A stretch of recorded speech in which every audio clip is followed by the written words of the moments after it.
Assalamualaikum warahmatullahi wabarakatuh. Salam sejahtera buat kita semua. Izin memperkenalkan diri, nama saya Lailatul Qadiron. Saya akan mempresentasikan hasil tugas kelompok kami. Anggota kelompok yaitu Elda Agustina, Erika Julianti, dan saya sendiri Lailatul Qadiron. Mengenai pengendalian dan pengontrolan proyek, manajemen konstruksi pertemuan 10. Dosen pengampu Ibu Dewi Fadilasari STMT. Baik, langsung saja. Yang pertama itu pengendalian proyek. Pengertian pengendalian proyek adalah sistem yang mengatur semua kegiatan dalam proyek dengan tujuan agar semua terlihat berfungsi secara optimal, sehingga pelaksanaannya itu bisa tepat waktu sesuai dengan jadwal proyek atau time schedule, serta membuat terkoordinasi dengan baik agar dapat menghasilkan pekerjaan dengan kualitas yang sesuai dengan apa yang diinginkan. Ada 3 tahapan atau 3 hal dalam pengendalian proyek. Yang pertama itu input, yang kedua proses, sama output. Input di sini itu terdiri dari 5M, yaitu man, manusia atau orang yang kerja. Yang kedua material itu bisa barang, bahan, dan material yang ada.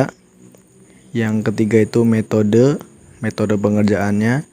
Yang keempat mesin atau alat-alatnya. Dan yang kelima itu money atau uang. Kemudian di proses itu meliputi POAC, itu singkatan dari planning, organizing, actuating, dan controlling. Planning di sini tuh tahapan perencanaan sebelum pengerjaan itu, jadi kita harus merencanakannya. Yang kedua itu organizing atau pengorganisasian, dan yang ketiga itu actuating, itu pergerakannya itu mau seperti apa, dan yang ketiga itu controlling itu mengontrol atau ngecek gitu apabila ada kekurangan atau hal-hal yang harus diperbaiki. Dan outputnya itu biaya, mutu, sama waktu. Bagaimana suatu proyek itu bisa tepat biaya, tidak melebihi anggaran apa yang sudah direncanakan. Habis itu tepat mutu, tidak boleh menyalahi spesifikasi dari RAB dan RAB.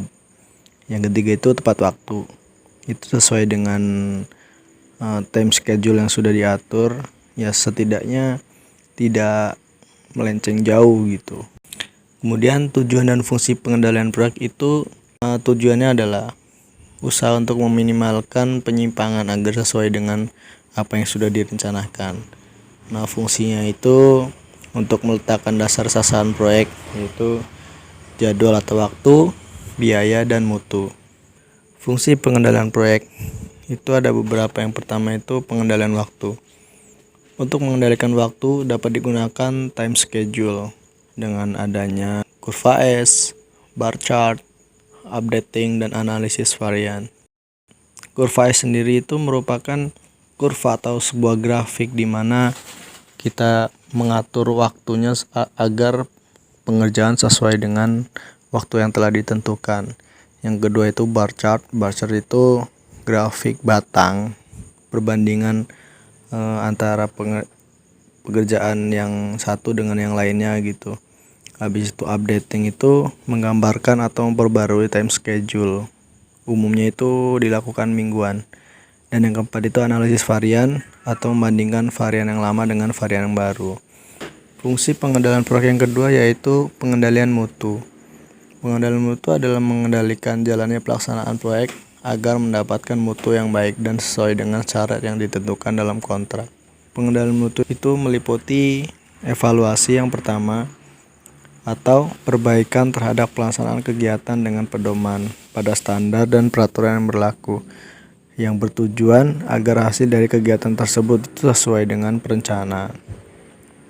Yang kedua itu pengamatan atau pengawasan dilakukan dengan mengamati seperti pekerjaan pembersihan, pengecoran, dan pemasangan begisting supaya sesuai apa yang diharapkan. Jumlah besinya berapa atau begistingnya tidak bocor segala macam gitu. Dan yang ketiga itu uji laboratorium.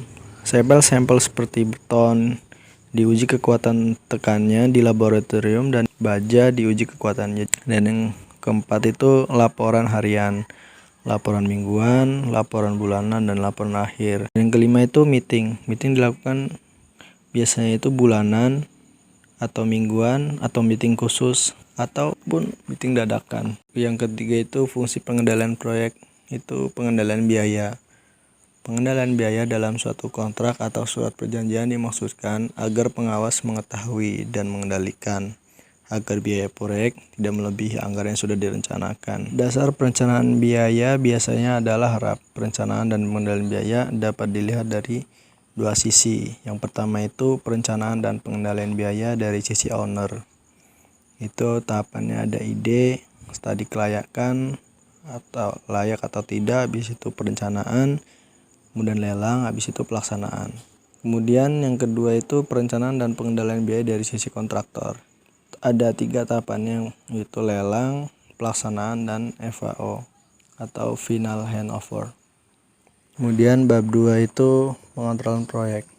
Pengertiannya adalah usaha yang sistematis untuk menentukan standar yang sesuai dengan sasaran perencanaan, membandingkan pelaksanaan dengan standar, menganalisis kemungkinan adanya penyimpangan antara pelaksanaan dan standar, kemudian mengambil tindakan perbaikan yang diperlukan agar sumber daya yang digunakan secara efektif dan efisien dalam rangka mencapai sasaran.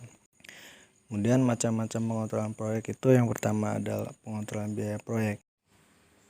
Yang kedua itu ada pengontrolan waktu atau penjadwalan proyek. Itu terdiri dari 3, itu time schedule, bar chart, sama network planning. Yang ketiga pengontrolan kualitas, dan yang keempat pengontrolan kinerja. Selanjutnya yaitu faktor penghambat proses pengontrolan. Pertama ada definisi proyek, merupakan ukuran dan kompleksitas suatu proyek. Yang kedua faktor tenaga kerja. Itu disebabkan biasanya kurang ahlinya pengawas proyek menyebabkan proyek menjadi kurang efektif dan akurat. Yang ketiga faktor sistem pengontrolan, penerapan sistem informasi dan pengawasan yang terlalu formal atau terlalu kaku. Yang keempat faktor pendukung proses pengontrolan. Itu ada ketepatan waktu, akses antar tingkat, perbandingan data terhadap informasi, data dan informasi yang dapat dipercaya, serta objektivitas data. Demikian presentasi dari kami. Sekian. Wassalamualaikum warahmatullahi wabarakatuh.